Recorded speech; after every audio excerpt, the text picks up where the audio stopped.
I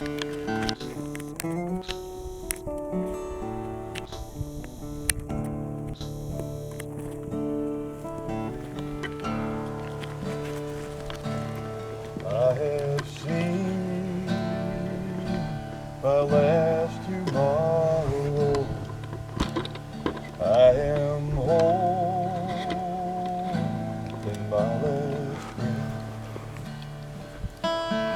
Goodbye, sweet world of sorrow. My new life begins with death. I am standing on that mountain. I can hear the angels' song. I am reaching over Jordan. Take my hand, Lord, lead me home.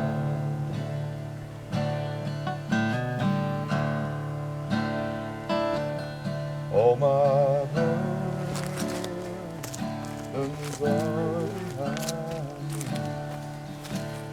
I have prayed my final prayer. Don't you cry over my body, for that ain't me lying there. Though I'm standing on that mountain, I can hear the angels' song. I am reaching over Jordan. Take my hand, Lord, lead me home. I am standing on that mountain. I can hear the angels' song. I am reaching over Jordan. Take my hand, Lord, lead me home. Take my hand, Lord, lead me home.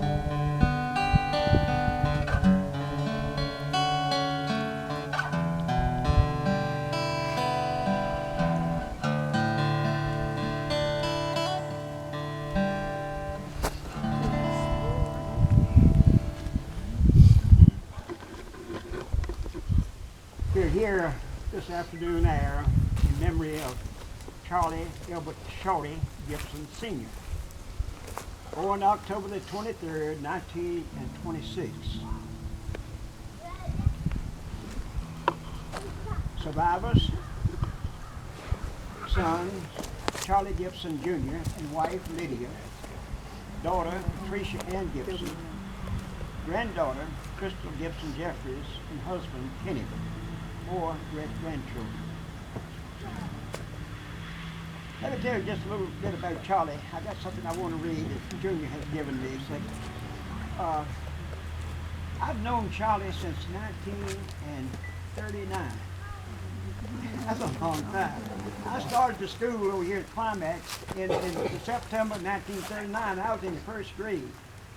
Now, Charlie was about 7 years older than me, but he was still in school. I don't think he was up in high school then, but he was there. I believe he left school up there around 1940. I think I'm right on that. Somebody correct me if you think I'm wrong. And I do remember him, though. I remember him when I was in the first grade of school. And then I would see and ask about him once in a while. Found out he was in the Air Force, and people that knew him from up around Climax, Ray and myself, we were in the late grade now. We were in the 5th grade together. And Ray was quite a character in that 5th grade, and so was I. And so we gave the teacher a hard time. But anyway, I've known, and this is the most pleasant fellow that I've ever known. And then I've been cutting his hair. I'm a hair cutter and for many years, and still at it at old age as I am. And I've been cutting his hair ever since he's been living here, I guess. I moved from Danville, I believe, back here or something. And every time he'd come in smiling and laughing and leave the same way, even with a sorry haircut. And he was, I thought so much of him, and he was always anxious to get out there to go down to Vincent Shorty's. Is Vincent here today? And I don't believe he is. And he thought the world of Vincent, and then Vince, his son. He always enjoyed going down there. But I just have a lot of good memories of. I always called him Mr. Gibson most time, but Charlie and Shorty, as most people called him. But I do have a lot of memories and members of his family. I knew most of them, and because I went to school up at Climax, and but I always been interested and never forgot my friends from Climax School. Most of them have passed on now.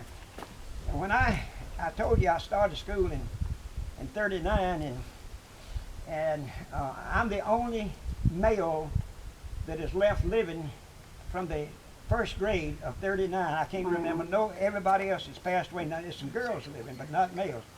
And so I'm sure that Charlie, when he was in school, there's probably nobody left that was around his age. I mean, not many of us reached to get 94 years old. I don't expect to, but I'm not too far from it. But anyway, those memories that I have.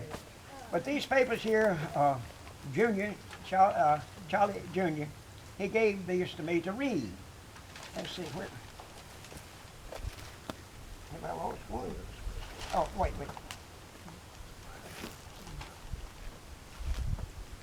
I believe one blow away. I had them all here. I believe I lost one, but anyway, we'll get to it as best I can. My hand is so dry from, I have washed them in disinfect so much they've just dried up on me. I can't, you have to spit on your hand to get something to move. And but this is from the Son. It says, the glory goes to God for the years that he gave his father, the health that he gave his daddy in his life. Daddy met a lot of people in his life. Got to do a lot of things. He was a simple man. He didn't care about many of the fancy things of life. His cabin was his special little home. That's where he wanted to stay all the time. He would come by the house, stay 10 or 15 minutes. Well, I got to go home. As Daddy got older, he slowed down, and he would say, son, I'm getting weaker. I would say, Daddy, you keep doing. Don't stop. Don't give up. He would say, I'm not. I asked Daddy, was he right with the Lord? Now, this is the important thing. And then Junior asked him, are you saved? And he would say, oh yeah. Let me just stop just a moment there. When you told me that yesterday, that was a thrill in my heart when I said that.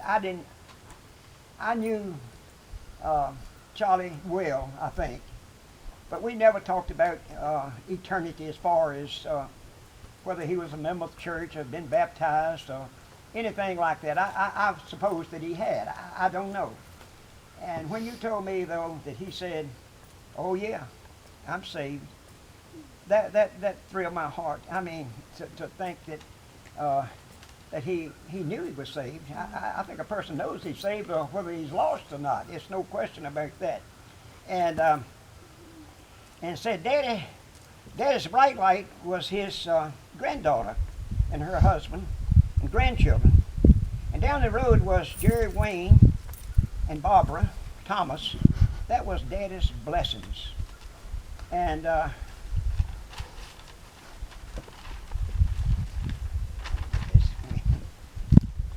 they were there for Daddy whenever. if Daddy didn't see Jerry Wayne and Thomas every day, he couldn't stand it. He would get upset. He would tell me, I'm going out there. The other son of Jerry Wayne was Eric.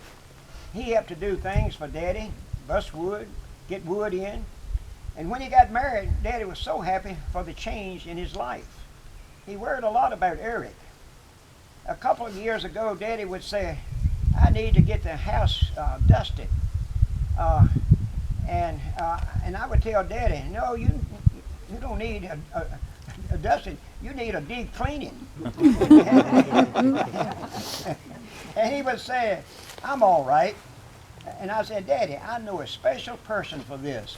He said, how much do you think it would cost me? I said, nothing. I'm doing this, Daddy.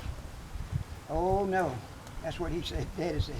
Well, I won, and he's got in parentheses here, God's blessings. Daddy would meet someone he just loved so much, and it was a lot more to that, and I lost a paper there. Her name was Anna. Huh? Her name was Anna, right. And she was a cleaning lady. And would you want to say anything about her, about Anna? She was a very special lady, Daddy. He loved her. All of that was on the paper, and I guess. Okay, that's okay, but he looked forward to the cleaning lady coming once a month. She started out cleaning for Daddy. She got where she wouldn't take no money. She didn't want no money. If you try to pay, she get mad. I ain't coming no more. That's what you have on that paper. Yeah, that's what I had. You Right. don't forget something like that. Right. So, you better believe when she comes, she cooks, yes, everything for Daddy. Daddy said when she comes, every day is a Christmas. Once a month, I get Christmas once a month. And little special things. And, Special things that she did. and all. He never forget. No, Right. no. Everybody knows the cleaning lady, Miss Anna. Right. And he will always, if he ain't seen her, he'd call. Yep, but she was a blessing to my dad. And she don't know how much that was appreciated. Right. And see, he has this also. See, he thanks his wife, Lydia, for all the years of cooking special things for Daddy. She did to this Daddy, says happy and for happy holidays. And you had on that other paper that I lost that you wanted to thank everybody for the prayers and the love and the visits and everything. And so I had all of that there that That's you okay. That's okay. had written down.